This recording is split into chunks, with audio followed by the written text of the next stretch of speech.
السلام علیکم ورحمۃ اللہ وبرکاتہ۔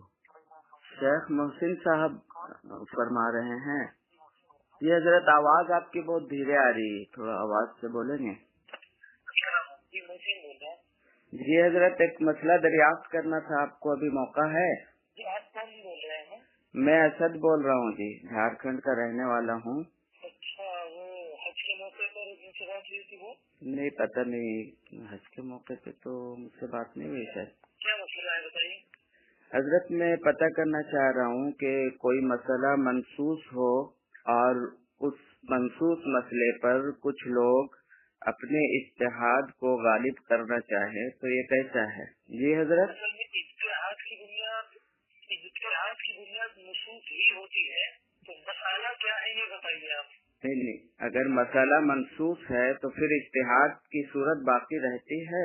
مسئلہ منسوخ ہوتا ہے تو اجتہاد کی صورت باقی نہیں ہوتی۔ جی بہت اچھی بات حضرت، میں یہ دریافت کرنا چاہ رہا ہوں کہ جناب رسول اللہ صلی اللہ علیہ وسلم سے یا قرآن پاک سے یا خلفائے راشدین سے یا تبع تابعین سے یا ائمہ مجتہدین سے، سلف سے، خلف سے یا متقدمین سے یا متاخرین سے یا موجودہ دور میں جو ہمارے بڑے ادارے ہیں، مدارس دیوبند ہے، مظاہر ہے، اسی طریقے سے ہمارا جو ہے جمعیت ہے، تو ان سب میں ایک ذمہ دار ہے، ایک شورا ہے، ایک ذمہ دار ہے، ارکان ہیں اس کے ذمہ دار ہیں۔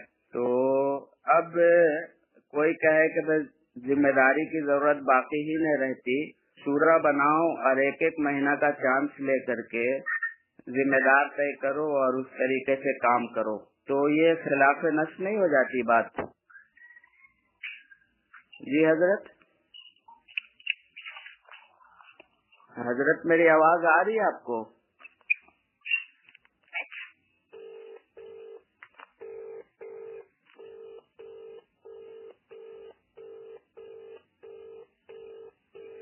اصل میں مسئلہ یہی ہے کہ اس سوال کا جواب ان حضرات کے پاس نہیں۔ دیکھیے میں دوسری کال کر رہا ہوں، شیخ محسن صاحب پہلے تو کال کاٹ دیے اور دوسری بھی کال کاٹ دیے، سوال سن کر کے جناب جو ہے راہ فرار اختیار کر لیے۔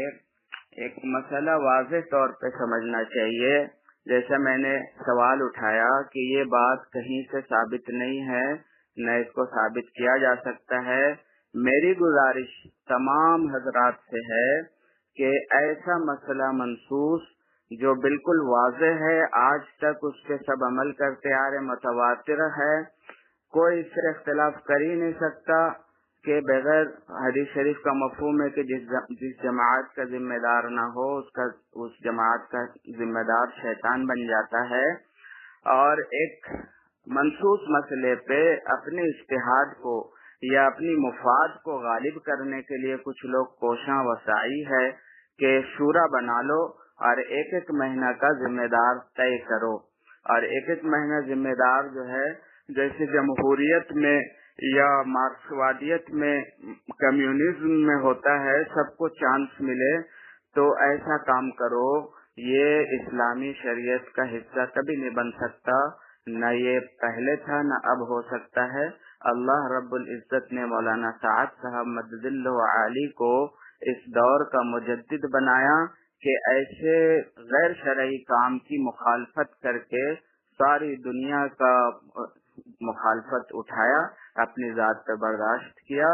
ہم کو ان کے ذات سے وہ مطلب نہیں ہے، یعنی ہم ان کو نبی یا اس طرح کا کوئی نہیں سمجھتے، انسان ہے، بہرحال ان سے کچھ غلطیاں ہو سکتی ہے، لیکن یہ بڑی غلطی جو تمام بڑے اکابرین مل کر کے کوشش کر رہے ہیں کہ ایسا شورا بنا لو اور اس طرح کا چانس والا امیر بناؤ۔ میرے بزرگوں، بھائیوں، دوستو، دیکھو اگر نظام الدین مرکز میں اس طرح کی شورا قائم ہو گئی اور عالمی اعتبار سے اس طرح کا شورا قائم ہو گیا تو کیا ہوگا؟ ایک موٹی مثال دیتا ہوں کہ کچھ جو اکابرین ہے وہ منتخب احادیث چلانا چاہتے ہیں، دوسرے اکابر اگر ایک مہینہ کا چانس لے کر کے نظام الدین میں آئیں گے اس کو بند کر دیں گے، یا اور جو کام سے جن کاموں سے اختلافات ہے اس کو بند کر دیں گے، پھر تیسرے آئیں گے اس کو چالو کریں گے،